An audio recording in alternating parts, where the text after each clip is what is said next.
Mesdames, Messieurs, bonjour. Vous êtes sur Afrique 1 dans l'émission Face à l'Afrique. Face à l'Afrique reçoit aujourd'hui Monsieur Hassane Touré, président de Diaspora Mali Invest. Bonjour, Monsieur Touré. Bonjour, Monsieur Karasoli. Merci d'avoir accepté l'invitation. Donc, face à la caméra, vous allez vous présenter à nos téléspectateurs. D'abord, je vous remercie. Je remercie Afrique 1 TV et Monsieur Karasoli pour cette invitation. Je suis Asseiba Touré, un entrepreneur malien installé en France. Et je suis également fondateur de Ingetim, une société qui travaille dans l'informatique et les télécoms, ainsi que Global Move, qui travaille dans la mobilité des personnes. Et je suis également président de Cap Télécom, qui travaille au Mali.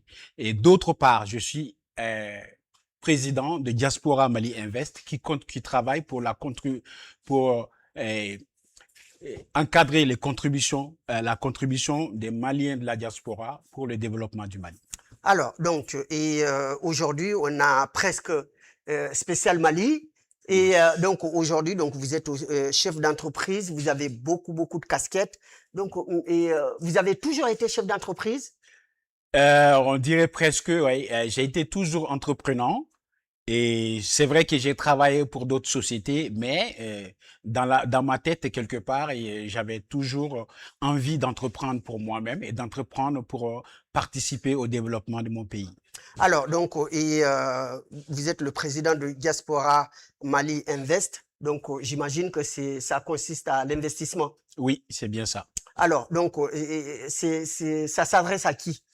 Alors, déjà, Diaspora Mali Invest part d'un constat que les Maliens de la diaspora envoient beaucoup d'argent, tout le monde le sait, et que cet argent est très souvent utilisé pour des besoins essentiels de la famille. Et que, voilà, malheureusement, il y a une très petite part, pour dire une part infime, va à l'investissement productif. Donc, pour changer la donne, pour que les envois des Maliens puissent contribuer, comment dirais-je, au développement du Mali, il va falloir qu'on transforme une grande partie de ces envois en envois productifs, en les investissant dans des entreprises et dans des projets durables pour le développement du Mali. Alors, donc, il y a une forte communauté malienne en France, hein? Oui. Donc, j'imagine que c'est cette forte communauté qui est directement concernée, qui est votre cible. Et oui, effectivement, la cible de Diaspora Mali Invest, c'est toute personne de la diaspora, qu'il soit malien ou étranger, qui souhaite investir au Mali, est la bienvenue à Diaspora Mali Invest. En fait, Diaspora Mali Invest est là pour encadrer l'investissement des Maliens, des Maliens et de tous les Africains de la diaspora en faveur du Mali, et pour que ces investissements puissent enfin servir de levier majeur pour le développement de l'Afrique et du Mali en particulier. Alors, donc, l'investissement pour les étrangers dans leur pays d'origine, Monsieur Touré, et souvent, des fois, les gens ont peur parce qu'ils sont ici et ils disent, si j'investis dans mon pays, il n'y a personne qui peut suivre et que ça ne va pas aboutir. Donc, pour les rassurer, qu'est-ce que vous leur dites? Alors, pour les rassurer, je dirais que voilà, il faut continuer à investir au Mali.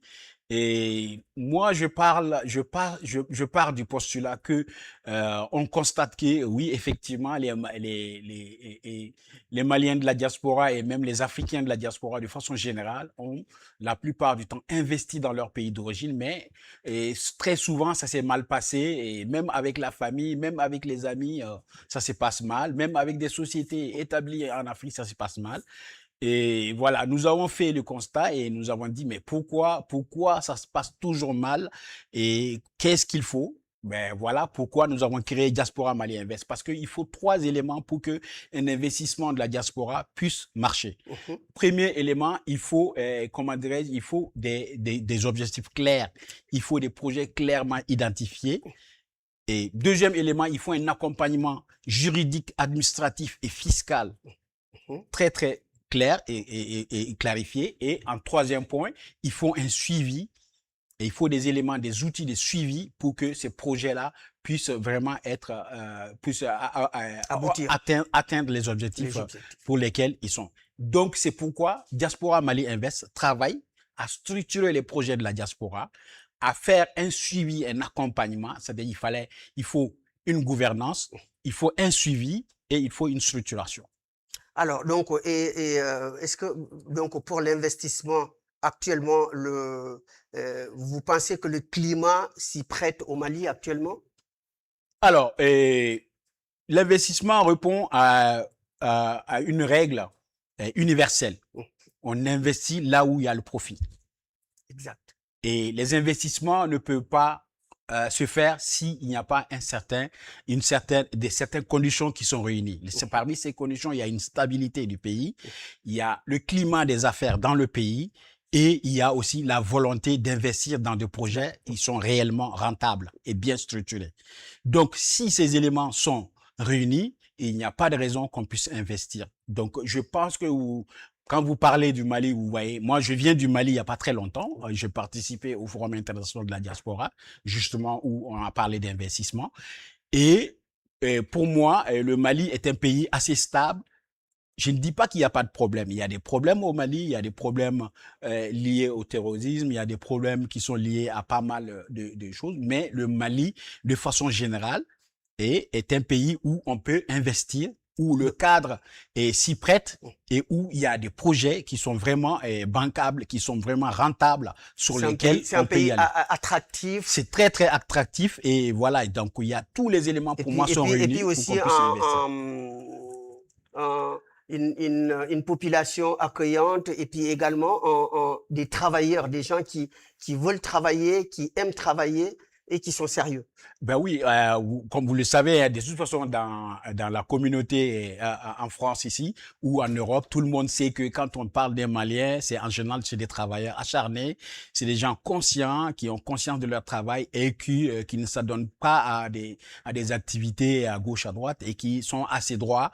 C'est pourquoi ils sont appréciés, c'est une communauté qui est appréciée et sachant que vous savez que cette communauté vient de la population du Mali, donc le Mali est un pays où les gens aiment leur pays, ils travaillent, ils sont travailleurs et ils sont assidus. Donc, on peut s'appuyer sur ces éléments pour pouvoir arriver à investir correctement au Mali. Et puis, vous, en tant qu'immigré aussi, donc, vous savez comment les gens, ils travaillent dur pour gagner cet argent. Donc, vous savez leur habitude et comme ça, vous les aidez en fonction de cela aussi pour pouvoir introduire le marché malien, en fait. Ah oui, il faut savoir que pour changer la donne, vraiment pour changer la donne, il faut 3 éléments. Premier élément, il faut structurer les projets. Il faut que les projets sur lesquels nous, de la diaspora, on décide d'intervenir soient des projets bien structurés et Diaspora Mali Invest, ça donne à ça. Deuxième élément, oui. Il y a 3 éléments, je vous dis. Donc, deuxième élément, il faut un suivi. Il faut un suivi des projets pour que le projet puisse arriver à terme. La plupart des projets qui ont échoué, c'est parce qu'il y a des projets qui ne sont pas structurés et qui ne sont pas suivis. Et le troisième élément, il faut un cadre juridique et fiscal clair qui permet aux gens de la diaspora d'investir de façon sereine. Ils savent que quand ils mettent leur argent, ils savent où ils mettent leur argent et comment est-ce que ça va, à quoi ça va, qu'est-ce que ça va donner. Donc, le forum auquel vous avez participé, on avait exploré des pistes donc d'investissement au Mali et ils veulent mettre en place un cadre, c'est-à-dire Diaspora Bon pour le Mali. À l'image du Sénégal qui avait mis ça en place. Donc, c'est aussi une bonne chose à votre avis? Ah oui, ça, c'est le Forum international de la diaspora. Il faut savoir que ce forum-là est à sa 2e édition. Moi, j'ai participé à la première et à la 2e. Et au nom de Diaspora Mali Invest, je suis allé, j'ai présenté les projets de Diaspora Mali Invest et j'ai participé aux différents panels. Je peux vous dire que la première édition du Forum international de la diaspora nous a permis de poser les souhaits, d'exprimer les souhaits de la diaspora et d'exprimer les souhaits en termes administratifs, en termes fiscaux, en termes de restructuration du projet. Mais cette 2e édition est une édition qui est arrivée à maturité. c'est une édition qui nous a permis de voir un début de réalisation à Voilà, pas mal de il faut projets. maintenant passer à la pratique. On est passé pratiquement à la pratique. Et quand on regarde les recommandations qui sont issues de cette deuxième édition, j'ai retenu quelques recommandations qui étaient des demandes fortes de la diaspora. La première recommandation, c'est que les recommandations ont mis sur la table la mise en place du guichet unique pour la diaspora au niveau des API, Mali. Et voilà. Comme ça, si la diaspora vous venir investir, comme ça, ils n'auront pas de tracasserie administrative. Voilà. Et donc, ça sera un guichet unique. Voilà, il y aura un guichet unique qui sera ouvert au niveau des... l'entreprise et puis aussi la fiscalité. Oui, c'est ça. L'agence pour la promotion des investissements, et à ce niveau-là, il y aura un guichet unique pour la diaspora. Donc, ça, c'est un premier point. Deuxième point, et les recommandations ont formulé, ils ont annoncé la mise en place prochaine des diaspora bonds, c'est-à-dire les prélèvements obligatoires. Ces diaspora bonds vont permettre au Mali de lever des fonds importants pour la réalisation des projets de la diaspora. Voilà, d'accord. Il y a également la mise en place, la mise à jour du top 10. Le top 10 qui est un instrument pour faire jouer la compétence de la diaspora, pour que les diasporas puissent, à travers le top 10, faire valoir sa compétence et à travers des mentorats, à travers des accompagnements pour accompagner les jeunes au Mali. Donc voilà, et c'est quelques éléments des recommandations retenus dans la recommandation, sans oublier que dans les recommandations, on a prévu de mettre en place des outils de structuration des projets de la diaspora et des suivis.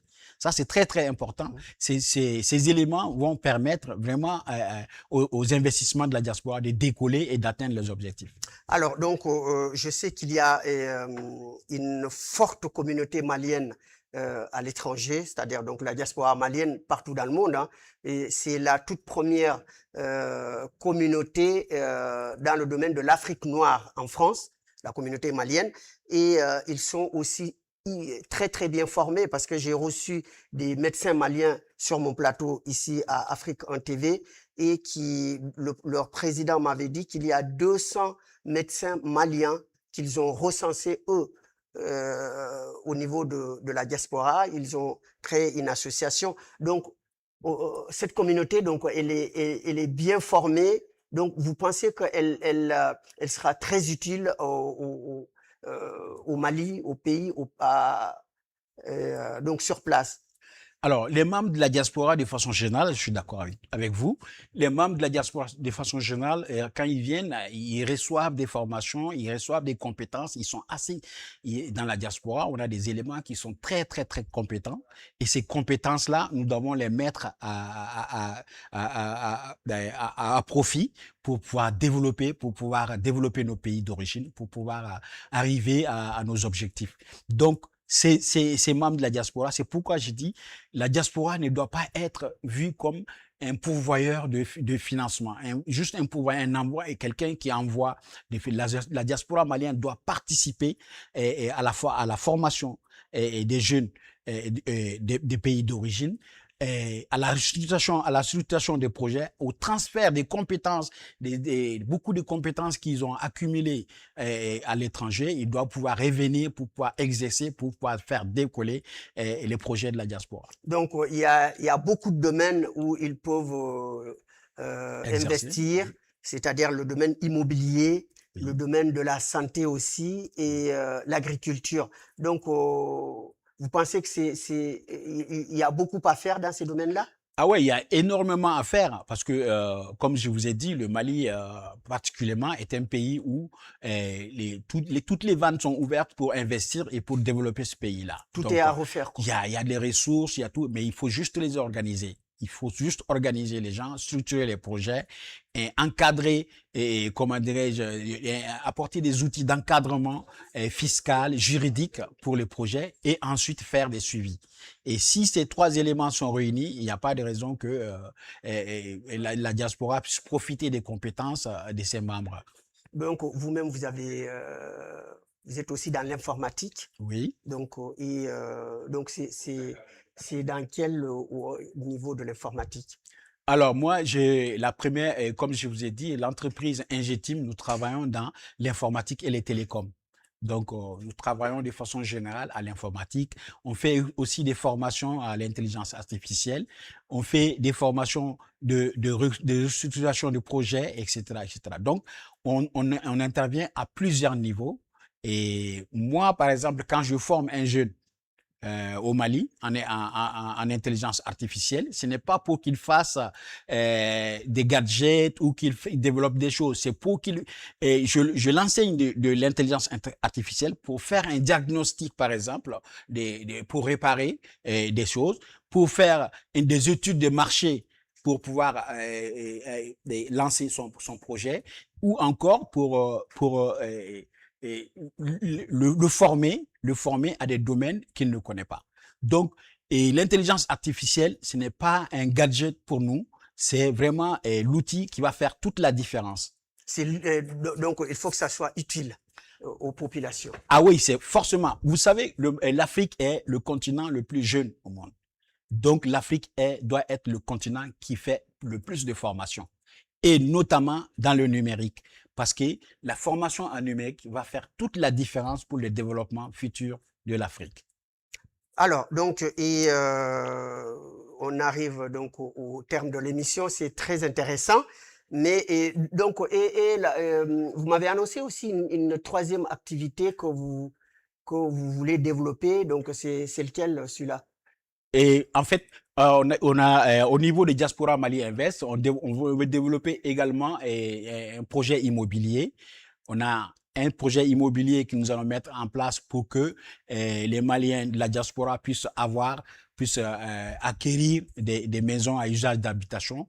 Le concept est que on va présenter les maisons aux Maliens de la diaspora. Ils vont faire leur choix et quand ils feront leur choix, on calculera, on verra combien ça va coûter. Et le Malien de la diaspora, dès qu'il arrive à mettre 20% de la somme sur la table, on a trouvé un accord avec une banque qui va financer les 80 autres pourcents et qu'au bout de 3 ou 4 mois, la personne puisse avoir la clé de sa maison. De sa maison.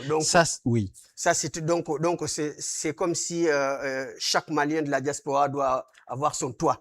En tout cas, on donnera la possibilité à chaque Malien de la diaspora pour avoir son propre toit sans passer par les tributaires des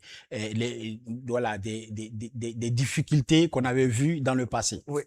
Il y a un autre projet qui est le projet d'amener les Maliens de la diaspora à investir dans leur pays, à les aider à investir dans leur pays. Et celui-là, on avait imaginé la création d'un fonds d'investissement et que, d'abord, on avait vu que est-ce qu'il fallait pas une banque de la diaspora. Ensuite, on a réfléchi, il faut un fonds d'investissement de la diaspora. La formule qu'on a trouvée, c'est de faire des clubs d'investisseurs de la diaspora dans un premier temps.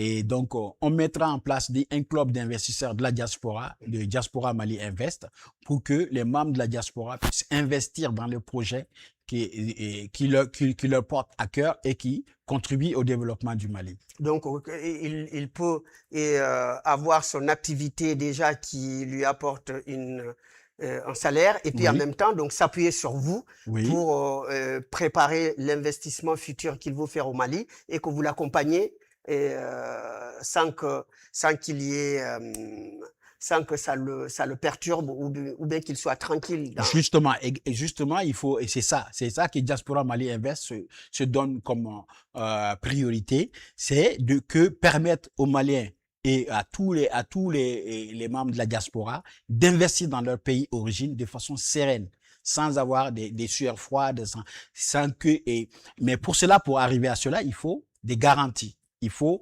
arriver à avoir leur confiance. Pour avoir la confiance, c'est quoi? Il faut une traçabilité, il faut des projets structurés, il faut un cadre clairement annoncé et il faut des outils de suivi et de contrôle. Et tout ça, Diaspora Mali Invest va mettre ces outils pour que ces projets soient des réalités. Est-ce que vous, aujourd'hui, si vous devez conseiller à quelqu'un, à un Malien, et donc le domaine dans lequel il peut investir au Mali, et puis que ça lui soit profitable. Qu'est-ce que vous lui conseillerez? Alors, les domaines prioritaires au Mali, de toute façon, même le gouvernement malien l'a annoncé, les domaines prioritaires.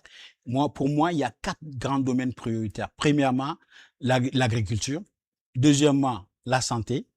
Troisièmement, l'énergie. Et quatrièmement, le numérique. Ces 4 domaines, il y a d'autres domaines, hein, mais ces 4 domaines sont les domaines et les principaux domaines dans lesquels on Donc, peut, il y a un on peut besoin s'appuyer. réel, il y a beaucoup Il y a de... un besoin réel et critique et il y a de la matière et voilà. Donc, tout est là pour qu'on puisse développer ces domaines-là. Et ces domaines rentrent directement dans les développements même du Mali. Ce sont des domaines que vous pouvez accompagner des futurs investisseurs maliens, de jeunes Maliens qui veulent investir dans ces domaines-là.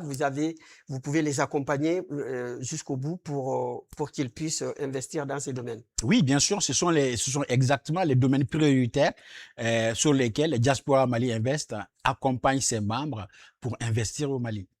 Très bien. Donc, Monsieur Touré, Monsieur Traoré, Monsieur Touré, excusez-moi. Et donc, on arrive quasiment au terme de l'émission. C'est très intéressant, mais face à la caméra, vous pouvez donner le mot de la conclusion.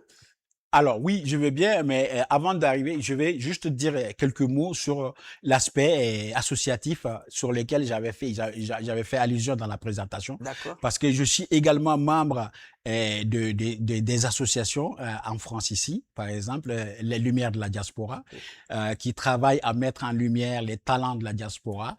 Et il y a aussi Afrique Fraternité. Oui. Qui travaille beaucoup pour la culture, pour le vivre ensemble. Ouais, dirigé par le président Ibrahima Keïta. Voilà, dirigé par le président Ibrahima Keïta et qui organise d'ailleurs le tournoi Salif Keïta. Vous n'êtes pas sans savoir que le stade Salif Keïta a reçu ce nom, le stade à Cergy a reçu le nom Salif Keïta grâce à la persévérance d'Ibrahima Keïta qui était élu en ce moment et qui a proposé que ce stade porte le nom. Et donc, nous en sommes tous fiers. Et voilà. Donc, ces deux associations. Ensuite, il y a l'association Army qui est à Drancy qui travaille pour l'intégration des familles, qui aide beaucoup les familles et qui est dirigée par Madame Aminata Jacob, et voilà, qui font beaucoup de choses pour les familles et pour l'intégration des familles. Au-delà de ça, donc le mot de la fin que je peux adresser aux Maliens de la diaspora, c'est de ne pas se décourager et de savoir que l'investissement demande quelque chose que nous n'avons pas encore intégré, qu'il va falloir que l'on intègre. On ne peut pas investir avec l'émotion. Certes, nous aimons notre pays, mais l'émotion ne peut pas faire décoller l'investissement. Pour l'investissement, il faut un cadre clair, il faut une gouvernance et il faut un suivi. Si ces 3 éléments sont réunis, il n'y a pas de raison que nos investissements ne puissent arriver au développement de nos pays et nous apportent des dividendes. Donc, je dirais à tous que il faut que les gens comprennent que les Maliens de la diaspora ne sont plus des fournisseurs, des transferts familiaux seulement.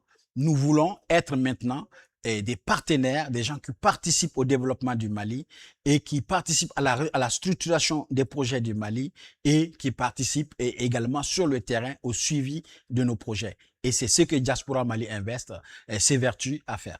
Alors, donc, Monsieur Touré, si on veut vous joindre, comment on fait si quelqu'un veut vous joindre pour en savoir plus ou bien pour décider d'investir au Mali? Alors, pour nous joindre, il y a le numéro, mon numéro de téléphone, c'est les 06 78 84 51 71. Il y a aussi le numéro du Mali qui est 77 95 83 71. D'accord. Il y a également l'adresse email diaspora mali tout collé .invest@gmail.com. Très bien. Donc, vous avez donc entendu le message de Monsieur Asseï Touré, donc le président de Diaspora Mali Invest. Et donc, vous pouvez le joindre parce qu'il défend une cause noble. Il a tout à fait raison que l'argent de la diaspora ne doit pas servir seulement à nourrir la famille, mais ça doit aussi servir à investir et puis aussi pour préparer le retour pour certains. Voilà, donc une très très bonne idée. Eh bien, donc vous avez donc entendu son message. Il a laissé ses coordonnées. Si vous avez besoin d'en savoir plus, vous pouvez directement vous adresser à lui. Et je vous rappelle également que vous pouvez venir au tournoi de football, donc Salif Keita, qui aura lieu le 29 août prochain à Cergy, donc avec le président Ibrahima Keita. Et donc nous y serons. Et puis vous allez aussi rencontrer tout ce beau monde, hein, et que ça soit Monsieur Oumarou Traoré, qui vient de partir, le fondateur de la marque One Sport, et également Monsieur Assey Touré, qui est le président de Diaspora Mali Invest.